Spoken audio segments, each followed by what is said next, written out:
અમુક લોકો મને કહેતા હોય છે કે ખરેખર રબારી સમાજની અંદર પણ શિક્ષણ કંઈ ઘણું નથી, માપનું શિક્ષણ છે. તો ખરેખર તેમના માટે એક વળતો જવાબ જોરદાર છે. તો તમને ખબર છે કે ગઈકાલે જે વાવ થરાદની અંદર નરેન્દ્રભાઈ મોદી આવ્યા હતા અને ત્યાં આ કાકાનો વિડીયો વાયરલ થઈ ગયો અને લોકોને સાબિત કરી નાખ્યું કે ખરેખર એક ગામડાના વ્યક્તિની અંદર અને એક રબારી સમાજના યુવાનની અંદર એક વ્યક્તિની અંદર કેટલો બધો પાવર છે. ખરેખર નરેન્દ્ર મોદી આવ્યા ને એ નરેન્દ્ર મોદીને પણ આવું અંગ્રેજી ના આવડે, આવું અંગ્રેજી આ એક રબારી સમાજના જે આગેવાન કહો કે પછી એક સારા વ્યક્તિ કહો તેમણે બોલ્યું છે. તો ખરેખર તમે વિડીયો પૂરો જોજો, ચેનલને સબસ્ક્રાઇબ કરી કોમેન્ટની અંદર તમારા ગામનું નામ જરૂરથી લખજો. Narendra Bhai Modi is a big prime minister, clear prime minister, clean country, clean village, clean Gujarat and clean kingdom, district clean. Instead first number 3 number bus route number Western airport.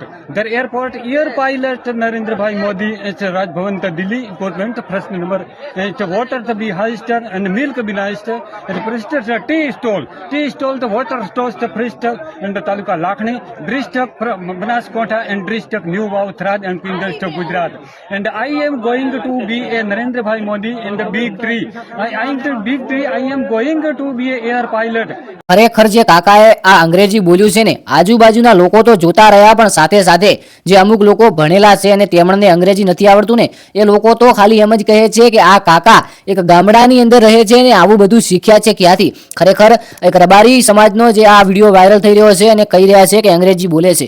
ખરેખર મિત્રો વાવ થરાદની અંદર નરેન્દ્ર મોદી આવ્યા અને નરેન્દ્ર મોદીએ ગામો ગામ ઘણી બધી બસો મોકલી કે તમે આવો અને આપણે બધા ભેગા મળીને બધાનો સાથ સહકાર લઈને સારો એવો આ જે પ્રોગ્રામ છે એને પ્રોગ્રામને આગળ વધારીએ અને ખરેખર લોકોને એમ આપણે સમજાવીએ, ખાસ કરીને ગુજરાતના લોકોને કે ભારતની સરકાર છે અને સરકાર પર નરેન્દ્ર મોદી હાલમાં રાજ કરી રહ્યા છે અને એમના રાજની અંદર ઘણા બધા પ્રોફિટ પણ થયા છે. ચંદ્રયાન 3 જેવા નવા કામો આપણા નરેન્દ્ર મોદીના શાસનમાં થઈ ગયા છે. ખરેખર આ રબારી સમાજનો જે વિડીયો છે વાયરલ થયો ઇન્સ્ટાગ્રામની અંદર અને રાતોરાત લોકો જોઈને પહેલું તો એવું જ વિચારે છે કે ખરેખર આપણે આ જોઈએ તો એક ગામડાનું કલ્ચર લાગે છે, માથે ફાળ્યું છે અને જે આપણો ગામડાનો અને રબારી સમાજનો પહેરવેશ છે એ પહેરવેશ પહેરેલો છે શુદ્ધ ગુજરાતી અને શુદ્ધ રબારી દેશી લાગી રહ્યા છે. તો પછી આખરેકાર આ એવું તો કેવું ભણતર ભણ્યા હશે કે આજકાલના 12 પાસ યુવાનોને પણ આવું વાંચતા કે બોલતા નથી આવડતું. અને આ કાકાએ એક ફક્ત ને ફક્ત ગુજરાતની અંદર નાનકડા ગામડાની અંદર રહીને ખરેખર આવું શિક્ષણ મેળવ્યું છે. આને કહેવાય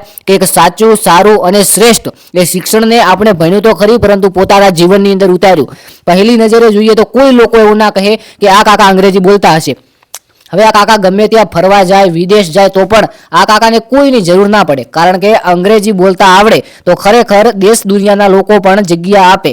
અમુક એવા સેલિબ્રિટીઓ છે જેમને ખરેખર બીજા દેશ જવું હોય તો એ લોકોને અંગ્રેજી ના આવડવાના કારણે તેઓ બીજા લોકોને સંગાથ લઈ જાય છે અને આગળ વધે છે. કારણ કે એરપોર્ટ છે, બીજા કોઈ દેશની અંદર આપણે કોઈ દુકાનથી ખરીદી કરવી હોય તો પણ અંગ્રેજી ભાષાનો ઉપયોગ થાય છે. આપણે ગુજરાતી કે હિન્દીની અંદર બોલીએ તો બીજા દેશના જે લોકો છે આપણને દુકાનની અંદરથી કંઈ પણ વસ્તુ ના આપે. તો તમે વિચાર કરો કે ગામડાની અંદર કેટલા નેક્સ્ટ લેવલનું શિક્ષણ મેળવ્યું હશે. હવે આ ટોપિક ઉપર તમે શું કહેશો એ કોમેન્ટની અંદર જણાવજો. વિડીયો ફક્ત ને ફક્ત ઇન્ફોર્મેશન માટે બનાવવામાં આવેલો હતો અને તમે પણ જો ભણતા હોય તો ખાસ કરીને તન, મન અને ધનથી ભણજો. તમે પણ જો આગળ વધો ને કોઈ સારું કાર્ય કરો તો તમે વિડીયો મૂકશો તો 100% તમને પણ પ્રોત્સાહન મળે અને બીજા લોકોને પણ મોટિવેશન મળે એવો વિડીયો આપણી ચેનલની અંદર મૂકીશું. ખાસ કરીને આપણી ચેનલની અંદર સાચી માહિતી, સચોટ માહિતી, હકીકત અને સાથે સાથે મોટિવેશન આપવાનું કામ કરીએ છીએ. તો મળીએ નવા વિડીયોની અંદર. જય ગોગા મહારાજ, જય દ્વારકાધીશ, જય વડોદરા.